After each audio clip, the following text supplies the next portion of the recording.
Hello guys, welcome करती हूँ आज की डरावनी पॉडकास्ट में। तो आप सबके लिए और एक पॉडकास्ट लेके आई हूँ। पॉडकास्ट की टाइटल है अंधेरी दरवाजे के पीछे। शुरू करते हैं आज की पॉडकास्ट। कहानी शुरू होती है एक छोटी सी गांव में, जहाँ एक पुराना टूटा फूटा मकान था। गांव के लोग उस मकान को भूतिया कहते थे। उस घर के बारे में कई कहानियां प्रचलित थी, लेकिन कोई भी उस घर के पास जाने की हिम्मत नहीं करता था। कहते हैं रात के वक्त वहाँ से अजीब अजीब आवाज़ें आती थी, कभी दरवाजे के खटखटाने की, कभी किसी की रोने की। रवि, जो कि एक शहर का लड़का था, अपने दोस्तों के साथ गाँव आया था।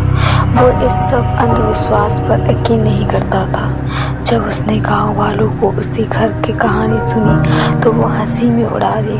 उसने तय किया कि वो उस घर के अंदर जाकर दिखाएगा कि वहाँ कुछ भी नहीं है। उस रात जब पूरा गांव सो रहा था, रवि और उसके दोस्त उस घर के पास पहुंचे। आसमान में बादल छाए हुए थे और एक हल्की ठंडी हवा चल रही थी।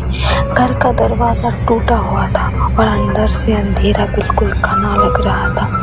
रवि ने दोस्तों से कहा, मैं अंदर जा रहा हूँ, अगर कुछ नहीं हुआ तो तुम लोग मेरी पार्टी करोगे।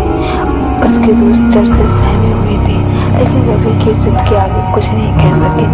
रवि घर के अंदर चला गया। उसके हाथ में एक पुरानी सी टॉर्च थी। उसकी रोशनी बहुत कम थी।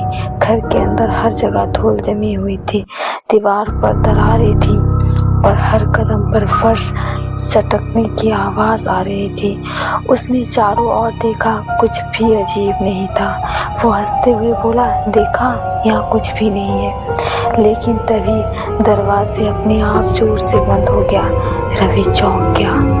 उसने दरवाजे की ओर दौड़कर उसे खोलने की कोशिश की, लेकिन दरवाज़ा अंदर से बंद हो चुका था। वो घबरा गया। उसकी सांसें तेज हो गई। अचानक उसे अपने पीछे किसी चलने की आवाज़ सुनाई दी। उसने मुड़कर देखा, लेकिन वहाँ कोई नहीं था। उसकी टॉर्च की रोशनी भी अचानक झपकने लगी। तभी घर के कोने से उसे एक धीमी सी सिसकने की आवाज़ सुनाई दी। ऐसा लग रहा था जैसे कोई औरत रो रही हो। उसकी दिल जोर जोर से धड़कने लगा। कौन है? उसने कांपती आवाज़ में पूछा, लेकिन कोई जवाब नहीं मिले।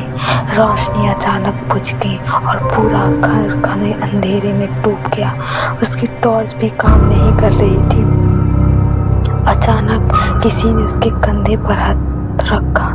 रवि सिसक गया। उसकी हिम्मत जवाब दे चुकी थी।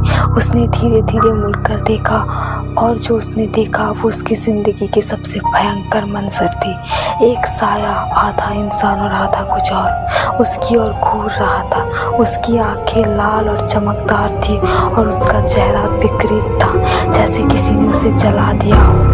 रवि चिल्लाने की कोशिश कर रहा था, लेकिन उसकी आवाज़ गले में अटक गई। वो पीछे हटने लगा, लेकिन अचानक उसके पैर किसी चीज़ से टकराया और वो गिर पड़ा।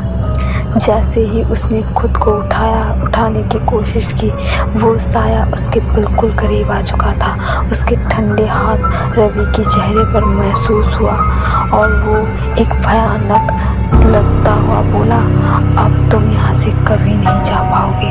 अगली सुबह रवि के दोस्त उसे ढूंढने आए। दरवाज़ा खुला हुआ था, लेकिन अंदर कोई नहीं था। पूरे घर में सिर्फ रवि की टॉर्च ही मिली, जो अब भी चल रही थी, लेकिन रवि का कोई निशान नहीं था। गांव वाले कहते हैं